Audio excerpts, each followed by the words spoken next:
자, 압도하십니다. 오늘 있다가 내일 아궁이에 던져지는 들풀도 하나님이 이렇게 입히시거든 하물며 너일까 보냐 믿음이 작은 자들아. 그러므로 염려에 이르기를 무엇을 먹을까 무엇을 마실까 무엇을 입을까 하지 말라. 이는 다 이방인들이 구하는 것이라. 너희 하늘아버지께서 이 모든 것이 너에게 있어야 할 줄을 아시느니라. 그런즉 너희는 먼저 그의 나라와 그의 일을 구하라. 그리하면 이 모든 것을 너희에게 더하시리라. 그러므로 내일 일을 위하여 염려하지 말라. 내일 일은 내일이 염려할 것이요 한날의 괴로움은 그날로 족하니라. 아멘. 잘 아시는 바대로 그 마태복음 6장에는 기도에 대한 계속 예수님의 가르침이 흐르고 있어요. 그래서 기도를 어떻게 할지 묻는 제자들에게 기도에 대해서 주기도문을 가르치시고 그러면서 이제 쭉 풀어서 우리가 진짜 기도해야 될 내용과 제목이 무엇인지 계속 이제 이제 말씀이 나오죠. 자, 우리가 하나님 앞에서 오늘 올바른 기도라는 분명한 결론을 좀 가져야 되는데, 기도라고 하면은 연결되는 게 응답이잖아요. 근데 그 응답이라는 것은 사람들마다 이제 구하고 바라는 응답이 다르겠죠. 그런데 대부분 사람들이 응답으로 구하는 것은 복이거든요. 자기한테 필요한 복을 달라고 기도하는 거예요. 근데 세상 사람들, 즉 말해서 종교 생활하고 우상 생기는 사람들의 기도의 대부분의 제목은 뭐냐? 그 세상에서 기준하는 복을 자신의 응답으로 구하고 막 살아가지요. 자, 그런데 대부분의 사람들의 기도의 제목과 응답의 소망이 뭐냐면 창세기 3장, 6장, 11장을 방향으로 딱 잡고 있어요. 왜 그럴 수밖에 없냐면 사단이 그 거짓말을 세상의 흐름 속에 문화 속에 가치관 속에 사상 속에 가득 담아놨거든요. 그러다 보면 세상 속에 우리도 살아가니까 우리도 어쩔 수 없이 그렇게 많이 쏠리는 경우가 많은데 어떻게 보면 사람들이 기도하는 제목이라는 게 필요한 것이고 뭐 세상의 것이라고 할 수 있잖아요. 그런데 우리가 이 기도라는 것을 이제 좀 오늘 말씀을 나누기 전에 먼저 한 번만 좀 생각해야 될 성경의 한 장면이 있어요. 이게 뭐냐면 출애굽하는 이스라엘이에요. 자, 그 대략 200만 명이라고 가정해요. 이렇게 고고학자들이나 역사학자들은 출애굽했던 인구가 한 200만 명 가까이 될 것이다. 그러면 그 황폐한 땅에서 이제 계속 이제 쉽게 얘기하면 40년 동안 걸어가잖아요. 사람이 할 짓입니까? 물도 너무 귀하고 그리고 밤에는 너무 추워서 얼어 죽을 수도 있고 낮에는 더워서 탈수로 사람이 죽을 수도 있고 먹는 것도 너무 힘들다.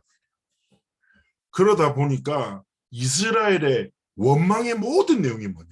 의식주예요. 의식주 때문에 목말라요 하나님, 배고파요 하나님, 물을 주면 밥을 주면 이제 고기 필요해요 하나님, 너무 더워요 하나님, 너무 추워요 하나님. 그들이 원망하며 하나님 앞에 부르짖던 내용이 뭐라고요? 의식주라. 지금도 우리가 응답으로 구하는 것이 뭐예요? 의식주라.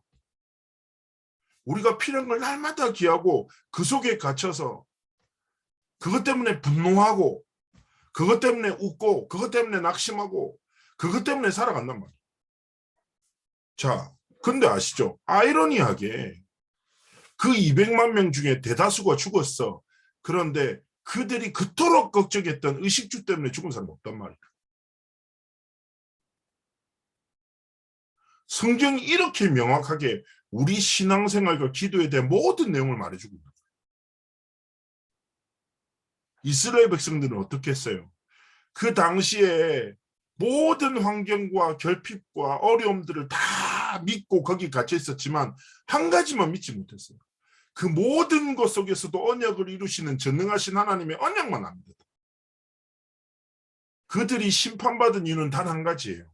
언약 빼고 모든 것을 믿었기 때문에. 언약 빼고 모든 것을 구했기 때문에. 마찬가지인 거예요. 자, 다시 한번 기도로 되돌아와 봅시다. 우리는 어떻습니까? 과연 우리가 이스라엘 그들이 구했던 그 기도를 지탄할 만큼 우리는 다른 수준입니까?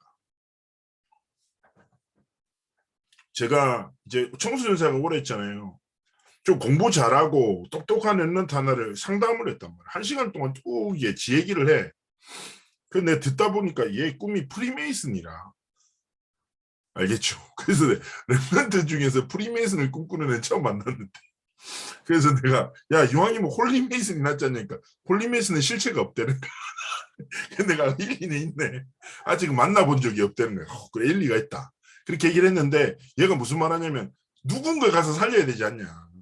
일리가 있지. 근데 내가 얘기를 듣는데 내가 이렇게 얘기했어. 진짜 미안한데 목사님 오해하는지 모르겠는데 아무리 생각해도 네가 프리메이슨을 동경하고 있는 것 같은데 이러니까 화들짝 놀라더라고.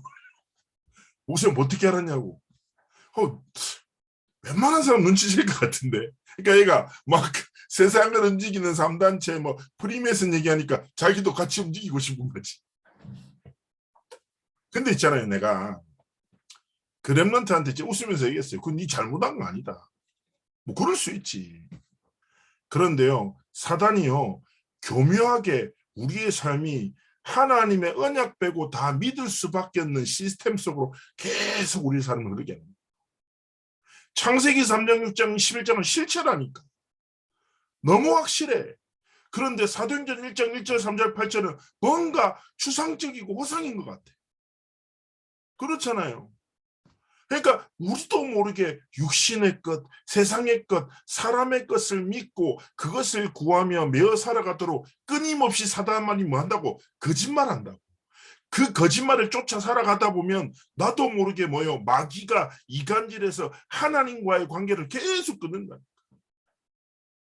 기도 제목이라는 것은 그 사람의 삶의 가치이자 방향이자 목적을 담고 있다. 그런데 우리도 모르게 세상 것, 육신의 것, 그 근본에 있는 사단의 곳에 빠져서 재앙 속에 있는데 재앙인지도 모르고 살아가죠. 그러니까 우리의 기도가 뭐예요? 사실은 자리를 위한 기도, 육신을 위한 기도, 내 명예를 위한 기도, 물질을 위한 기도 속에 계속 허상을 쫓는 거예요. 계속 최근 들은 강단에서 어떤 단어가 나왔어요? 착각에 빠지지 말고 엉터리 응답을 쫓지 말고 계속 말씀 속에서 나오잖아요. 우리는 질문해야 된다니까. 더 이상 우리가 속아서 되겠습니까? 사단의 깃방맹이를 날려 올릴 정도의 믿음의 사람이 되어야 되지 않겠냐고요. 자, 그래서 우리가 시작해야 될 올바른 기도는 무엇입니까? 첫 번째예요. 흑암에서 빠져나오는 기도는 아주 단순합니다. 흑암은요, 아까 얘기했잖아요. 마태복음 계속 예수님께 분노하지 말고 맹세하지 말고 내 주장에 빠지지 말고 감정으로 보복하지 말고 사람에게 보이려고 구제하지 말고 사람에게 보이기 위해서 기도하지 마. 결국 우리가 어떻게 살아가도록 사단이 끊임없이 썰어요. 우리는 세상과 사람들과 함께 살아가야 되는데 나도 모르게 뭐요. 사람 앞에서 육신의 기준으로 신앙생활하도록 계속 사단이 썰어요. 어떤 한 랩런트가 저한테 얘기를 하더라고요. 교회 가서 상처를 너무 많이 받은 거죠. 자기 교회 다니기 싫다는 거예요. 어떤 사람을 만났어요. 복음 전하다가. 자기가 교회에서 많은 일들을 해봤다는 거예요. 근데 큰 의미 없다는 거예요. 분명히 우리는 세상 속에서 사람들과 함께하죠. 그런데 사단은 끊임없이 육신으로 기준을 삼는 사람일수록 인앙생활을 할 수밖에 없어요. 사람 앞에서 모든 것을 하는 거예요. 흑암에서 빠져나오는 기도는 아주 간단합니다. 뭡니까? 하나님 앞에서 행한 것이. 내 감정과 내 기준을 따르지 말고 내 삶의 주인 되신 하나님의 마음과 하나님의 뜻과 계획을 기준으로 해서 조금만 몸부림치면 된다니까. 그래서 류목 목사님이 끊임없이 추천한 책 중에 In His Step이라는 책이 있잖아요. 그 책 내용이 뭡니까? 아주 간단해요. 한 교회와 한 교회 안에 있으면 얼마나 다양한 직업군 여기도 있죠. 우리 생긴 것도 다르고 목소리도 다르고 이름도 다르고 직업도 다르고 성질도 다르고 다 다르잖아요. 그런데요. 한 교회에 한 가지 질문이 떨어지는 거예요. 저마다의 상황과 저마다의 입장과 문제 속에 있는 성도들이 똑같이 한 가지 질문하기 시작합니다. 어떤 선택의 순간에 어떤 한계와 위기를 만났었던 그때 하나님이라면 어떻게 하실까? 이 한 질문. 내 감정, 내 경험, 내 방법을 의지하지 않고 내 삶의 주인 대신 하나님이시라면 어떻게 하실까? 어떤 선택을 하면 하나님이 기뻐하실까? 이 한 가지 질문이 교회와 도시 전체를 변화시키는 내용을 담고 있어요. 사단은 끊임없이 뭐요? 인왕생활, 그리고 뭐요? 문제 앞에서 살아가도록, 갈등 앞에서 살아가도록, 사람 앞에서 살아가도록, 창세기 3장, 6장, 11장이라는 거짓된 복을 끊임없이 가치를 추구하도록 속인다. 우리는 뭐예요? 하나님 앞에서. 하나님 앞에서. 제가 전에도 한번 말씀드렸지만 하나님 앞에서라는 찬양은요, 그 고백은요 되게 중요한데 제가 그 고백을 묵상하면서 이제 찬양 가사도 썼거든요. 하나님 앞에서고 코람데오잖아요. 이 코람데오라는 인사말이 되게 중요해요. 우리도 앞으로 만나면 코람데오라고 인사할까요? 코람데오가 종교개혁자들의 인사말이었어요. 종교개혁자는요, 인생의 여정 속에 두 가지를 직면하고 있단 말이에요. 큰 위협과 큰 유혹이 공존해. 어떤 위협이에요? 복음 때문에 모든 것을 잃는다는 두려움. 두 번째 뭐예요? 복음만 내려놓으면 모든 것이 보장된다는 유혹. 큰 유혹과 미혹 앞에서, 위험 앞에서 종교개혁자들은 끊임없이 하나님 앞에서 서로 고백했던 거예요. 인사하면서. 뭐라고요? 코람데요. 무슨 말입니까? 하나님 앞에서 살자. 하나님 앞에서 죽자. 하나님이 주신 이 복음의 가치를 결코 내 것에, 내 생명에 빼앗기지 말자. 왜냐? 하나님이 영원한 생명 주셨으니까. 우리가 하나님 앞에서 행하는 그 순간 우리는 완전한 자유함을 누려요. 그래서 요한복음의 8장 얘기하는 거예요. 진리를 알지니 진리가 너희를 자유케 한다. 진짜 진리로 행하면, 진리로 말미암아 우리가 문제, 갈등, 사람을 초월하는 참된 자유함을 주십니다. 그래서 조금만 기도하시면 돼요. 영적 시스템이에요. 하나님, 딱 어떤 감정이 치달을 때 하나님, 내가 어떤 선택을 하기 원하십니까? 하나님, 내가 어떤 것을 통해서 하나님께 영혼 돌리게 합니까? 그래서 저는 이렇게 항상 말씀드려요. 우리의 삶의 기준이 있어요. 내 이익을 기준하지 마세요. 우리의 기준은 무엇입니까? 복음의 유익이에요. 질문만 해요. 그리고 내가 인정받는 일을 따라 선택하지 마세요. 우리의 기준은 무엇입니까? 하나님이 영광 받으시는 기준. 내가 어떤 선택을 하면 복음에 유익하지? 내가 어떤 선택을 하면 하나님이 영광 받으실까? 조금만 고민하죠. 그러면 흑암은 완전히 떠나갈 수밖에 없습니다. 두 번째 우리의 기도는 무엇입니까? 흑암을 이기는 기도. 근데 꼭 기억하셔야 돼요. 우리가 흑암을 이기는 방법은 아주 단순합니다. 흑암과 싸울 필요가 없어요. 간단합니다. 하나님, 성삼위 하나님의 보좌의 축복이 임할 때 모든 흑암은 떠나가요. 당연한 거죠. 창조의 빛 되시고 생명의 빛 되신 전능하신 하나님의 보좌의 축복이 임할 때 완전히 따라가는데요. 보좌의 축복은 스페셜한 힘이 아니라 하나님이 우리에게 주신 마땅한 힘이라. 그렇지 않습니까? 아들은 아버지 닮아. 그리고 자녀들은 아버지의 것을 이 땅을 살아가요. 그렇지 않습니까? 우리 솔직히 잘할 때 어떠셨어요? 육신의 부모님의 것을 조금도 더 취하기 위해서 고민하지 않았습니까? 부모님의 것을 쓰면서 미안했던 마음이 있었을까요? 그건 좀 철이 든 다음에 들죠. 어릴 때는 어떻습니까? 그냥 해맑게 내 것이라고 당연하게 생각하면서 쓰면서 더 먹고 또 먹고 싶은 거 또 달라고 하고. 저만 그랬는지 모르겠지만 어쨌든 대다수의 자녀가 그렇게 살아가요. 근데 이런 원리, 부모가 자신의 모든 것으로 자녀들을 지키고 양육하게 하는 것, 그리고 모든 자녀들은 부모의 것을 자신의 것처럼 마땅히 누리고 자라나도록 한 이 시스템을 만드신 분이 하나님이라. 그 하나님이 우리를 뭘로 삼으셨다? 자녀로 삼으셨다. 이 말인즉 나의 것으로 이 땅을 살고 이 땅을 정복하고 다스리라는 거예요. 하나님의 전능하신가 보좌의 축복은 우와 대단한 거 아니고 우리 아빠 거라. 아버지의 것을 자녀들이 누리고 마땅히 사랑하는 것은 당연한 거예요. 그래서 하나님이 우리의 모든 필요를 다 아시니까 정상적인 부모를 가진 아이들은 눈앞의 필요를 두려워하지 않아요. 내가 뭐 먹지? 어디서 사지? 걱정 안 한다니까. 그러니까 예수님이 얘기한 거예요. 야, 길에 들풀도 하나님이 먹이신다. 왜 너희 필요가 너희 기도의 제목이 되냐? 필요를 따라 구하냐? 우리의 모든 쓸 것 필요 주님 다 아신다. 그래서 우리의 기도가 뭐예요? 모든 것을 주신 하나님의 나라와 의가 우리의 기도의 제목과 내용이 되기 원하시는 거예요. 류 목사님 자녀가 둘이잖아요. 첫째 아들 유성종, 딸 유신혜. 유성종 목사님은 친한 형, 유신혜 내 친구. 네, 들었다니까. 유 목사님이 자주 못 보니까 매주 한 달에 2번씩 용돈 직접 줬잖아요. 유성종, 성종 목사님은 지금도 목사님 어려워합니다. 그러니까 어떻게 해요? 분명히 돈이 필요한데도 돈 달라는 말 못하고 주변에 쭈뼛쭈뼛거리면서 돌아다녀요. 그런데 유신혜는 여시거든요. 진짜 여시. 그러니까 딱 가서 돈 달란 말 안 해요. 그리고 유 목사님 어깨를 주물러줘. 아빠 힘들지? 힘내. 그러면 유 목사님 너무 기뻐서 용돈을 2배로 주시는 거죠. 저도 그 용돈으로 몇 번 얻어먹은 적이 있기 때문에. 유신의 간증을 직접 들었기 때문에.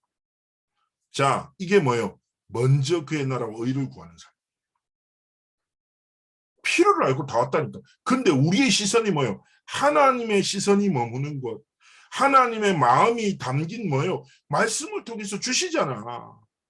237 치유 서밋이라는 하나님의 마음, 아버지의 손이 담긴 곳에 우리의 삶의 시선을 드리고 그것 구하는 겁니다. 하나님의 나라와 의를 구할 때는 뭐예요? 우리의 모든 필요를 채우신다.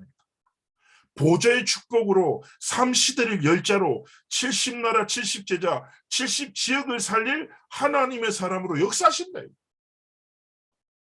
그러니까 더 이상 우리가 사단에게 속아 거짓된 기도의 제목에 속지 말고 틀린 기도에 갇혀 살지 말고 필요를 따라 살지 말고 하나님이 필요로 하시는 길을 걷자 이거예요. 237 치유 서밋이라는 말을 귀로 듣고 머리로 한 자가 아니라 가슴으로 꿈꾸고 하나님 앞에 소망하는 한 사람으로 하나님 앞에 우리의 삶을 드리기를 원하시는 거예요. 그것이 내 실제 기도의 제목이 되기 원하신다. 제가 아까 서론에 말씀드렸던 이스라엘의 교훈을 잊지 마세요. 광야길을 걸었던 우리도 똑같다니까. 우리 좀 달라지자고요. 하나님의 언약을 믿고 필요를 채우신 하나님의 딱 은혜를 구하면서. 그러면서 세 번째 뭐예요? 흑암을 완전히 무릎 꿇게 만드는 기도 시작하기 원하시다. 용서라는 단어가 나오죠. 용서. 용서하면 흑암이 무릎 꿇어요? 되게 중요한 건데요. 아주 단순합니다. 우리가 살아가다 보면 사단은 결국 관계를 통해서 계속 파고들거든요. 관계를. 그런데 관계를 통해서 계속 파고드는데 관계 때문에 결국 하나님 사단요 복음 자체를 상실하도록 계속 속여요. 근데 용서란 말은 다른 사람을 용서해서 이게 기준이에요. 우리의 인격의 기준이 아니라 복음으로 기준으로 뭐예요? 진짜 사람을 살리는 싸움에서 승리하기 원하시다. 2가지 알면 돼요. 진짜 은혜의 가치를 알면 돼요. 전에 이성훈 목사님 간증 들었는데 부산에 이성훈 목사님 있잖아요. 한 사람이 너무 큰 실수를 해서 이 사람을 어떻게든지 딱 이렇게 딱 책임을 지게끔 해야 되는 되게 분노 속에 있으셨대요. 근데 류 목사님께 보고했더니 대답도 안 하시네요. 그럼 되게 무한하잖아요. 그래서 이제 답을 못 얻고 내려왔죠. 그리고 이제 갑자기 자기 본인의 방에 앉아가지고 막 생각하고 기도하고 있는데 그 사람에 대한 분노가 막 그러다가 갑자기 하나님이 양심 속에서 한 질문을 하게 하시거죠. 그럼 니는 어떤데? 하나님 앞에서 진짜 자신을 알죠. 그러면 은혜를 알게 돼요. 아, 내가 하나님 앞에 사랑받을 조건, 은혜를 입은 이유가 없는 놈인데 하나님이 무조건적이고 끝없고 완전한 아가페의 사랑을 통해서 하나님과 원수되고 죄인된 하나님의 뜻과 전혀 상관없는 나에게 하나님의 사랑 대신 그리스도를 보내서 완전한 구원을 허락하셨고 구원의 은혜를 알죠. 그러면 그 은혜를 힘입어 다른 사람에게 이 은혜를 전하는 이게 뭐예요? 용서라. 내가 사랑 입을 수 없는 자인데 하나님의 사랑이 있어. 그 사랑으로 다른 사람을 사랑하는 게 뭐예요? 용서라. 우리가 진짜 복음의 은혜와 그 주신 하나님의 사랑으로 행할 때 있죠. 뭐가 시작된다고요? 사람을 용서하는 인격이 생기고 막 여유가 생기고 아니라 진짜 복음의 은혜와 가치를 아는 사람은요, 모든 사람을 수용하고 초월하고 살리는 하나님의 길을 걸을 때 뭡니까? 제가 얘기하잖아요. 사단은 거짓말, 마귀는 이간자라니까. 맨날 거짓말에 빠져서 관계를 깨뜨리고 거짓말에 빠져서 관계를 깨뜨리고 하는 짓거리를 통해서 교회를 분열시키고 다른 싸움에 빠지게 만들고 틀린 기도에 갇혀서 복음 빼고 다 믿도록 속인다니까.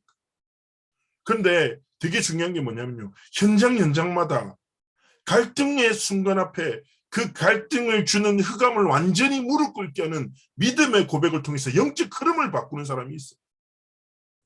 개인한테도 마찬가지고. 그 사람 한마디가 뭐돼요?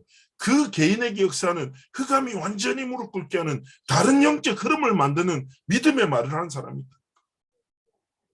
진짜 중요한 거예요. 전에 한번 제가 부산에 뭐 어떤 모임이 있었어요. 근데 제가 전도사 때인데 뭐 여러 목사님들 계시고 저는 거의 막내니까 발언권도 없고 구석에 이렇게 쭈그려져가지고 눈치 딱딱딱 보고 있었는데 목사님들이 약간 이익과 관련된 일들로 막 분위기 안 좋고 쌓였단 말이에요. 누가 할 거냐, 어디서 할 거냐, 막 이런 주도권 때문에.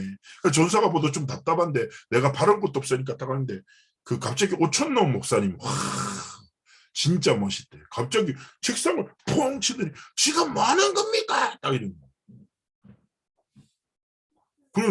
그래가지고 다들 오천남 목사님이 이렇게 큰 소리 치니까 깜짝 놀랐을 거 아니에요. 그 딱 어떤 말이 하냐면 복음 외에 다른 이유가 어디 있어? 다른 거 말할 거예요. 딱 이 말 딱 하는데 전 뭘 느꼈냐면 그 공간에 흐르던 여러 많은 사람들의 생각, 입장, 불신앙, 감정 싹 사라지더라고요. 야, 저거구나. 아무 때나 화내잔 말이야. 뭐예요? 영적 공기와 흐름을 뒤바꾸는 진짜 신앙의 고백. 복음의 은혜, 구원의 은혜로 개인과 현장과 조직의 진짜 복음의 흐름을 이끄는 하나님 앞에서 기도 시작하는 거죠. 그래서 현장에서 하나님이 진짜 원하시는 올바른 기도 회복하시기를 축복합니다. 그래서 우리가 정말 기도할 때 하나님의 나라와 의가 성취되어지고 그리고 우리가 정말 기도할 때 흑암에서 자유함으로 완전히 무너지고 승리를 주시는 하나님의 길을 주셨으면 축복합니다. 결론입니다. 이번에 청소년 수련을 제가 하고 왔어요. 왔는데 딱 저는 이제 되게 와닿았던 이렇게 많은 말씀들을 들었지만 결론으로 한마디만 드리자면 류 목사님이 얘기하시더라고요. 그 영혼을 살리는 기도, 뇌를 살리는 기도, 육신을 살리는 기도가 있는데 그건 결국에는 뭐냐? 호흡과 기도를 누리면서 보좌의 축복을 계속 누립니다. 보좌의 축복을 계속 묵상하면서 호흡으로 기도하면 내 영이 살고 뇌가 치유되고 육신도 치유된다. 그러면 그 살린 나를 살린 보좌의 축복으로 그 축복이 어디요? 교회 속으로. 그 살린 보좌의 축복이 현장 속으로 들어가는 것이 하나님 앞에서 우리가 누려야 되겠다. 딱 말씀하세요. 아, 그렇고 가장 중요한 건 하나님의 것으로 나를 살릴 때 하나님은 그 살리는 힘을 통해서 교회를 살리시고 현장을 살리시고 그래서 이번 한 주 동안 삶 속에서 진짜 하나님의 것을 누리는 올바른 기도를 통해 모든 사단의 진을 파는 승리와 회복 있기를 주였음으로 축복합니다. 제가 한번 기도하고 마무리하겠습니다. 전능하신 하나님께 감사를 드리며 이 시간 성삼위 하나님께서 보좌의 축복으로 역사하시고 사단의 거짓말 그 속에 속아 육신의 기도 틀린 기도 창세기 3장 6장 11장을 향한 우리의 모든 생각이 무너지게 하시고 오직 사도행전 1장 1절 3절 8절에 하나님의 진리의 복음을 붙잡고 하나님의 나라와 의를 구하여 하나님이 내게 주신 현장에 영적 흐름을 뒤바꾸고 모든 사단의 권세를 깨뜨리며 하나님의 영광을 나타내는 삶과 길을 걸어가도록 함께 하시고 축복하여 주옵소서. 감사드리며 살아계신 주 예수 그리스도의 이름으로 기도합나이다. 아멘. 네, 감사합니다.